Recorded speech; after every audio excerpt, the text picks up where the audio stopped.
AI Promise and Chip Precariousness was published on Tuesday, February 25th, 2025. Yesterday, Anthropic released Claude Sonnet 3.7. Dylan Patel had the joke of the day about Anthropic's seeming aversion to the number 4, which means die in Chinese. Anthropic is also a Chinese AI company because of their aversion to the number 4.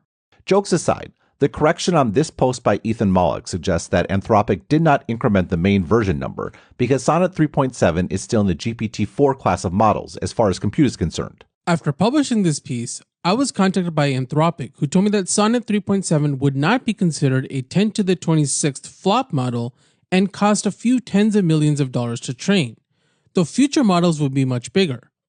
I updated the post with that information. The only significant change is that Claude 3 is now referred to as an advanced model, but not a Gen 3 model. I love Mollick's work, but reject his neutral naming scheme. Whoever gets to a generation first deserves the honor of the name. In other words, if Gen 2 models are GPT-4 class, then Gen 3 models are Grok 3 class. And whereas Sonnet 3.7 is an evolution of Sonnet 3.5's fascinating mixture of personality and coding prowess, likely a result of some Anthropic special sauce in post-training, Grok 3 feels like a model that is the result of a step-order increase in compute capacity, with a much lighter layer of reinforcement learning with human feedback, RLHF. Its answers are far more in-depth and detailed, model good, but frequently becomes too verbose, RLHF lacking. It gets math problems right, model good, but its explanations are harder to follow, RLHF lacking. It is also much more willing to generate forbidden content, from erotica to bomb recipes, while having on the surface the political sensibilities of Tumblr, with something more akin to 4chan under the surface if you prod. Footnote: this suggests a surprising takeaway. It's possible that while RLHF on ChatGPT and especially Claude block off the 4chan elements, they also tamp down the Tumblr elements, which is to say the politics don't come from the post-training, but from the dataset, i.e. the internet. In other words, if I'm right about Grok 3 having a much lighter layer of RLHF, then that explains both the surface politics and what is available under the surface. End footnote. Grok 3, more than any model yet, feels like the distilled internet. It's my favorite so far. Grok 3 is also a reminder of how much speed matters, and by extension, why base models are still important in a world of AIs that reason. Grok 3 is tangibly faster than the competition, which is a better user experience. More generally, conversation is the realm of quick wits, not deep thinkers. The latter is who I want doing research or other agentic-type tasks. The former makes for a better consumer user experience in a chatbot or voice interface. ChatGPT, meanwhile, still has the best product experience. Its Mac app in particular is dramatically better than Claude's. Footnote: Grok doesn't yet have a Mac app, but its iPhone app is very good. End footnote. And it handles more consumer use cases like math homework in a much more user-friendly way. Deep Research, meanwhile, is significantly better than all of its competitors, including Grok's Deep Search, and for me anyways, the closest experience yet to AGI. OpenAI's biggest asset, however, is the ChatGPT brand and associated mindshare. COO Brad Lightcap just told CNBC that the service had surpassed 400 million weekly active users, a 33% increase in less than 3 months. OpenAI is, as I declared 4 months after the release of ChatGPT, the accidental consumer tech company. Consumer tech companies are the hardest to build and have the potential to be the most valuable. They also require a completely different culture and value chain than a research organization with an API on the side. That is the fundamental reality that I suspect has driven much of the OpenAI upheaval over the last 2.5 years. Longtime OpenAI employees didn't sign up to be the next Google search or Meta, nor is Microsoft interested in being a mere component supplier to a company that must own the consumer relationship to succeed. In fact, though, OpenAI has moved too slowly. The company should absolutely have an ad-supported version by now, no matter how much the very idea might make AI researchers' skin crawl. One of the takeaways from the DeepSeek phenomenon was how many consumers didn't understand how good OpenAI's best models were because they were not paying customers. It is very much in OpenAI's competitive interest to make it cost-effective to give free users the best models, and that means advertising.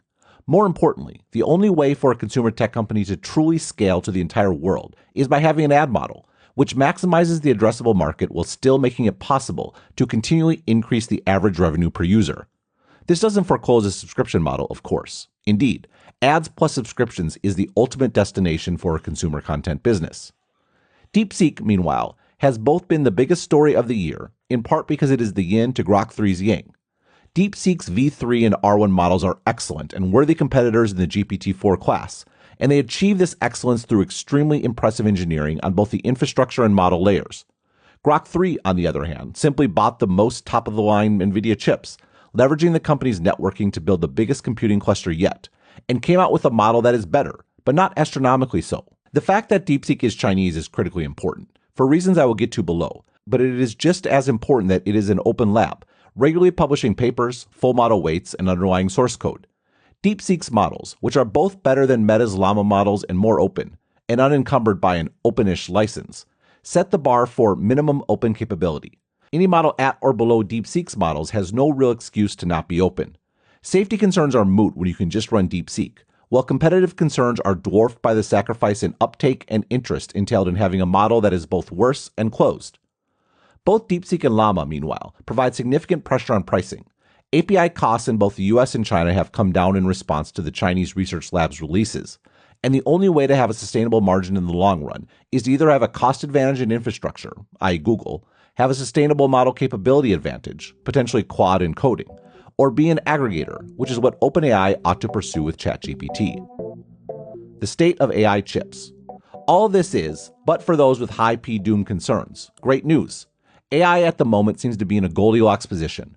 There is sufficient incentive for the leading research labs to raise money and continue investing in new foundation models, in the hope of building an AI that improves itself, even as competition drives API prices down relentlessly, further incentivizing model makers to come up with differentiated products and capabilities.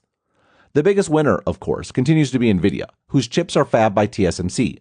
DeepSeek's success is causing Chinese demand for the H20, NVIDIA's reduced compute and reduced bandwidth to abide by export controls version of the H200, to skyrocket, even as xAI just demonstrated that the fastest way to compete is to pay for the best chips. DeepSeek's innovations will make other models more efficient, but it's reasonable to argue that those efficiencies are downstream from the chip ban, and that it's understandable why companies who can just buy the best chips haven't pursued, but will certainly borrow similar gains.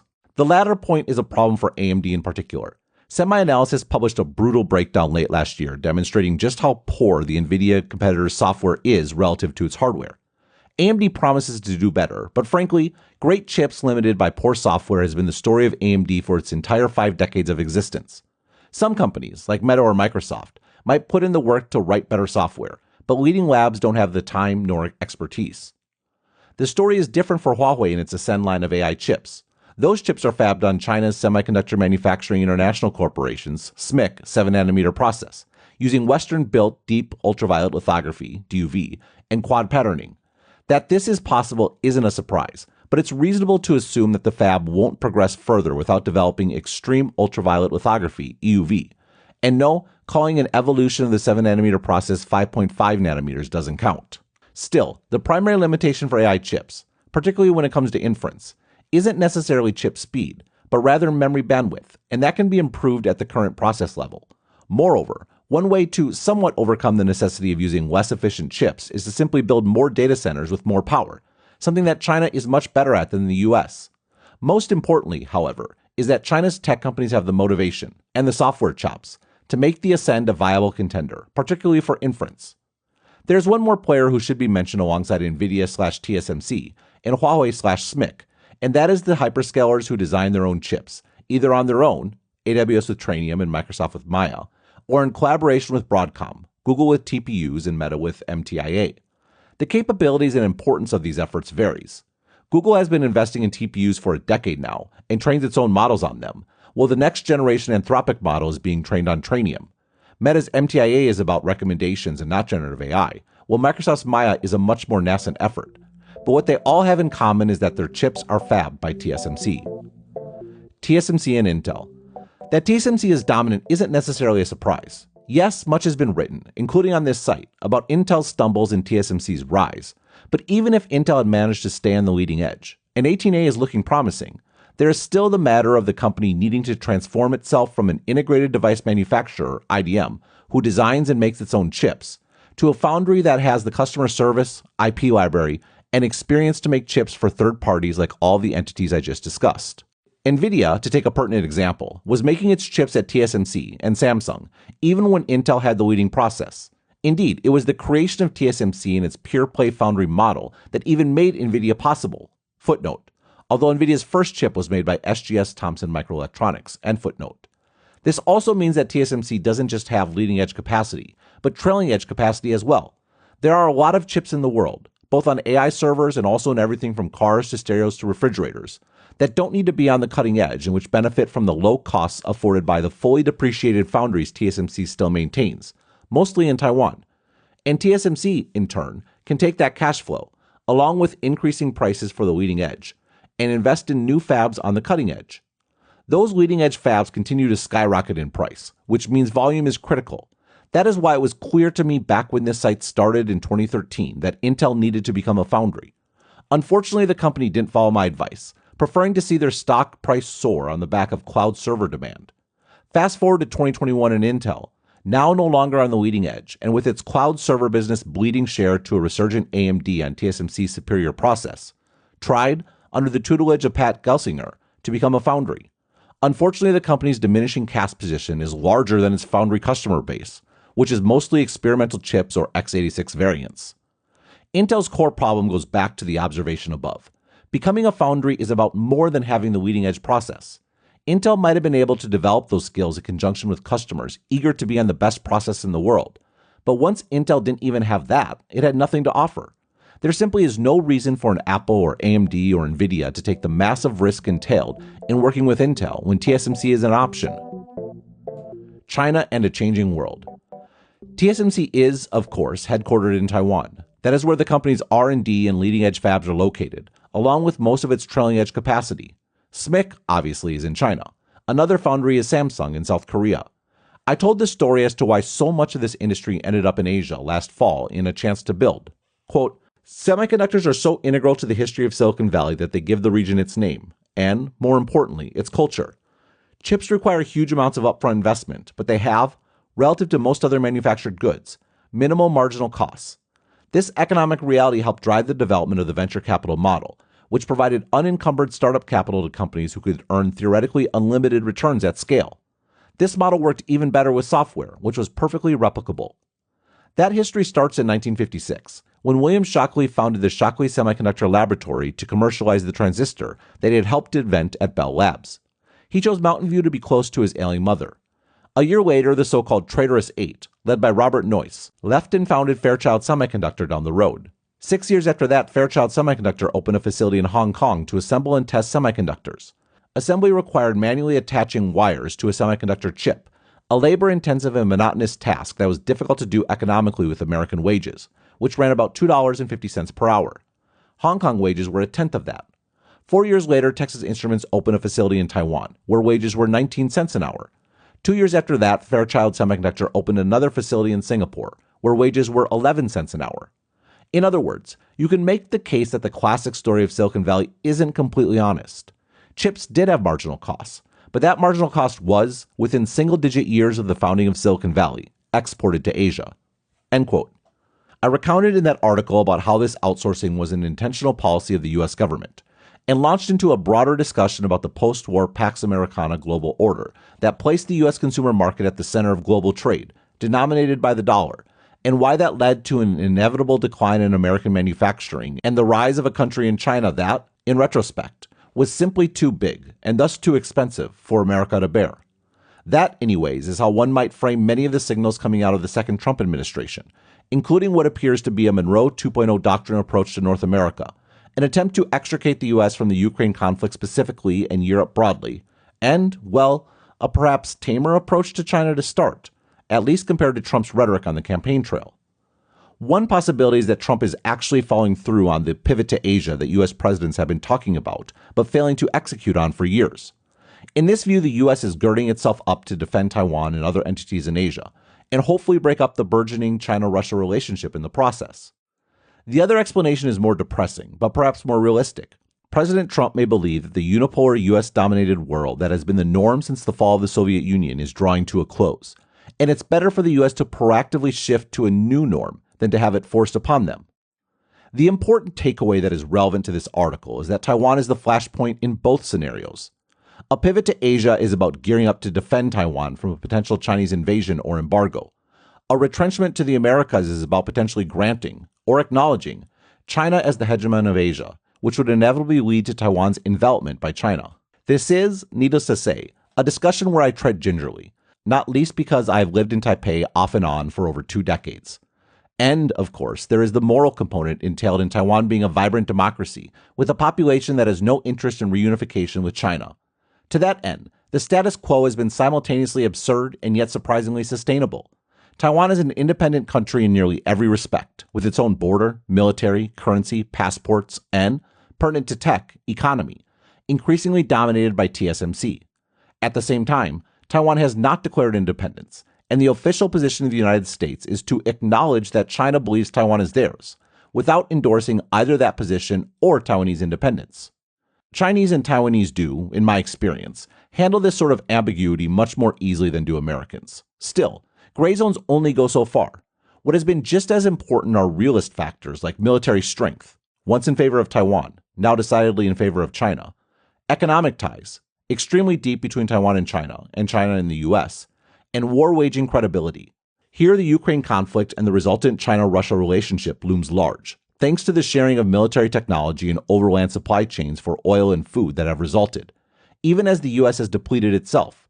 That, by extension, gets at another changing factor.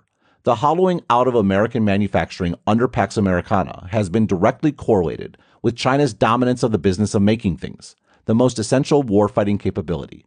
Still, there is, or rather was, a critical factor that might give China pause: the importance of TSMC.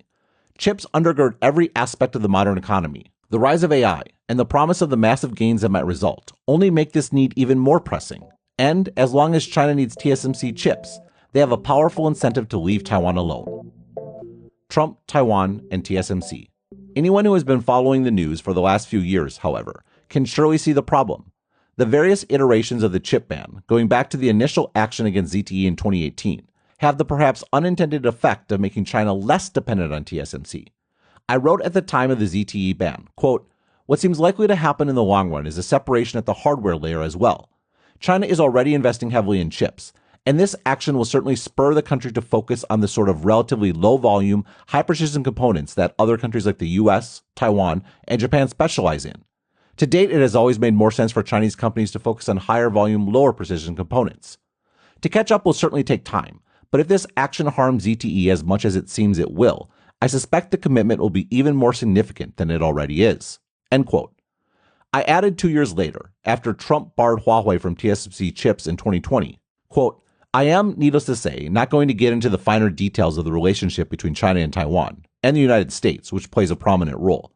It is less that reasonable people may disagree, and more that expecting reasonableness is probably naive. It is sufficient to note that should the United States and China ever actually go to war, it would likely be because of Taiwan.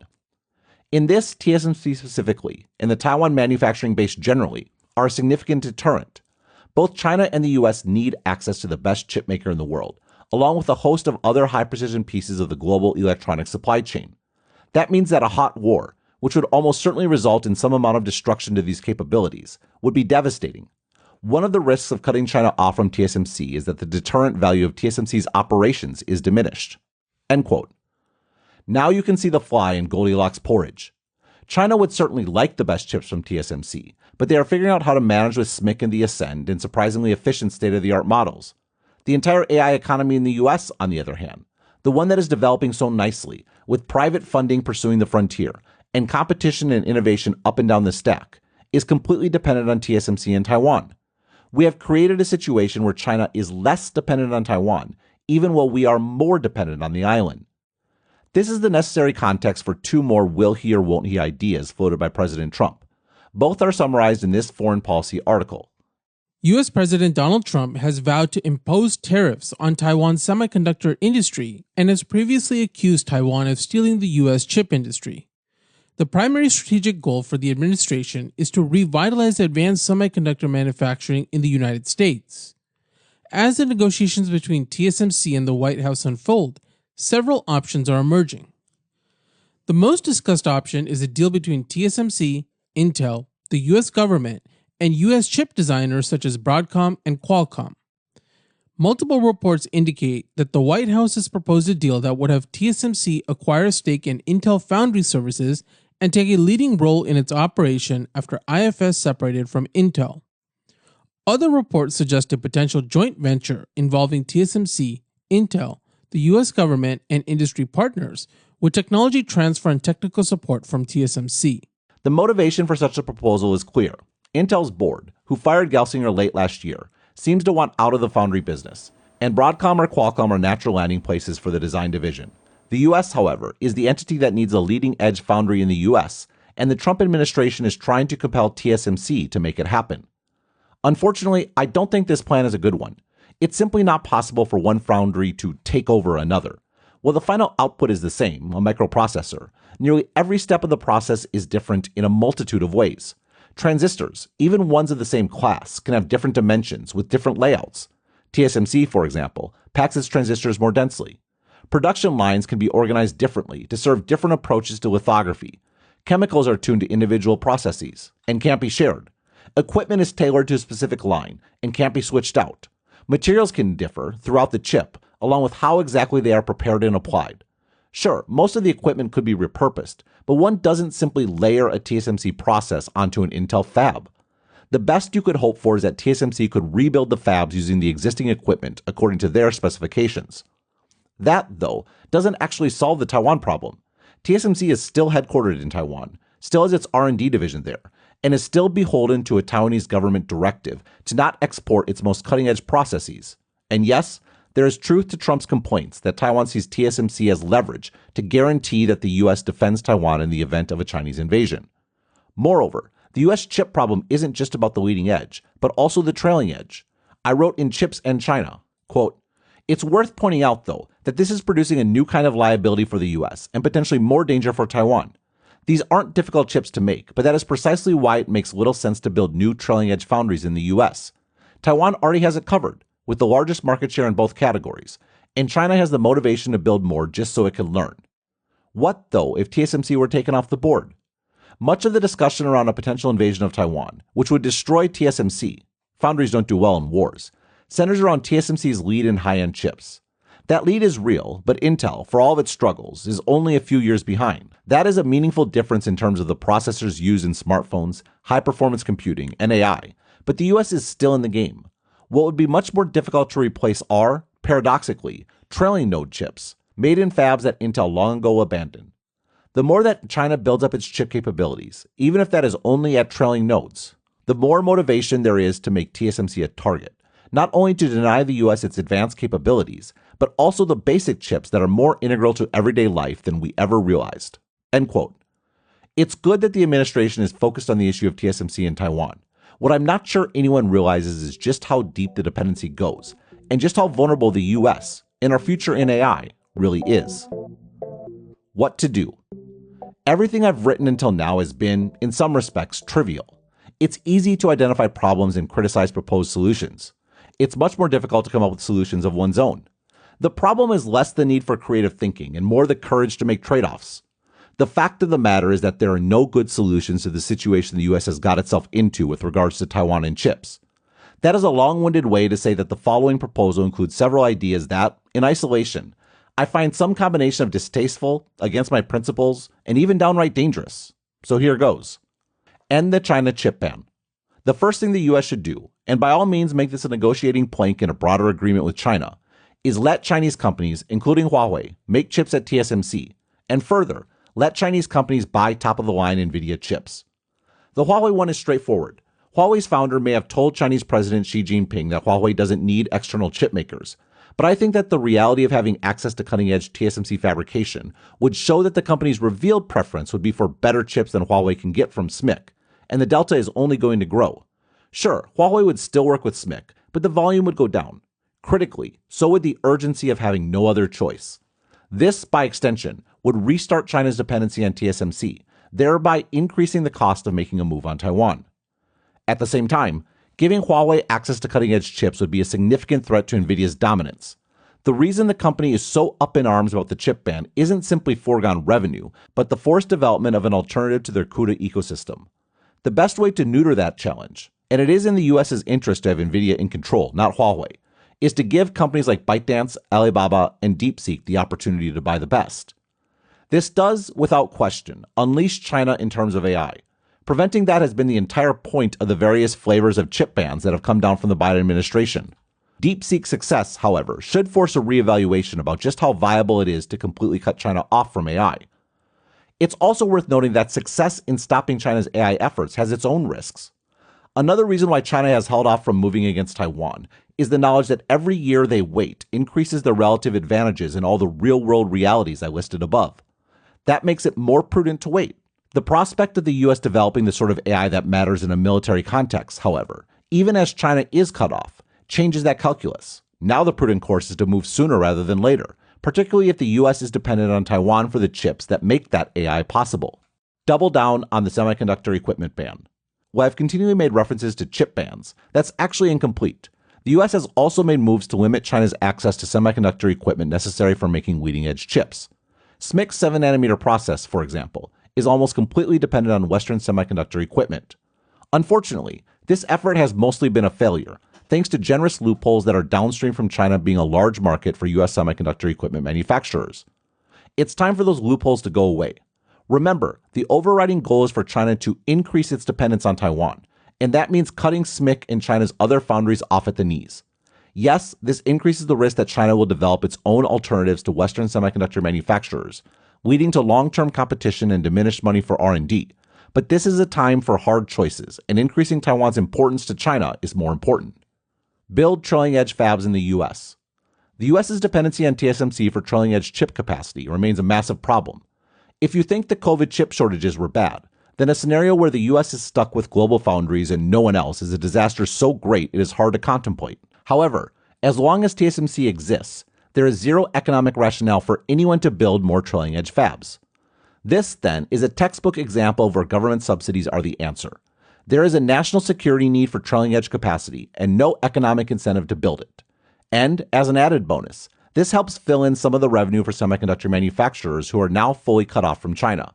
TSMC takes a blow, of course, but they are also being buttressed by orders from Huawei and other Chinese chip makers. Intel and the leading edge. That leaves Intel and the need for native leading edge capacity, and this is in some respects the hardest problem to solve. First, the US should engineer a spinoff of Intel's x86 chip business to Broadcom or Qualcomm at a nominal price. The real cost for the recipient company will be guaranteed orders for not just Intel chips, but also a large portion of their existing chips for Intel Foundry. This will provide the foundational customer to get Intel Foundry off the ground. Second, the US should offer to subsidize NVIDIA chips made at Intel Foundry. Yes, this is an offer worth billions of dollars, but it is the shortest, fastest route to ground the US AI industry in US fabs. Third, if NVIDIA declines, and they probably will, given the risks entailed in a foundry change, then the US should make a massive order for Intel Gaudi AI accelerators, build data centers to house them, and make them freely available to companies and startups who want to build their own AI models, with the caveat that everything is open source. Fourth, the US should heavily subsidize chip startups to build at Intel Foundry, with the caveat that all of the resultant IP that is developed to actually build chips, the basic building blocks that are separate from the secret sauce of the chip itself, is open sourced. Fifth, the US should indemnify every model created on US manufactured chips against any copyright violations, with the caveat that the data used to train the model must be made freely available. Here is the future state the US wants to get to: a strong AI industry running on US-made chips, along with trailing-edge capacity that is beyond the reaches of China. Getting there, however, will take significant interventions into the market to undo the overwhelming incentives for US companies to simply rely on TSMC. Even then, such a shift will take time, which is why making Taiwan indispensable to China's technology industry is the price that needs to be paid in the meantime. AI is in an exciting place. It's also a very precarious one. I believe this plan, with all of the risks and sacrifices it entails, is the best way to ensure that all of the trees that are sprouting have time to actually take root and change the world.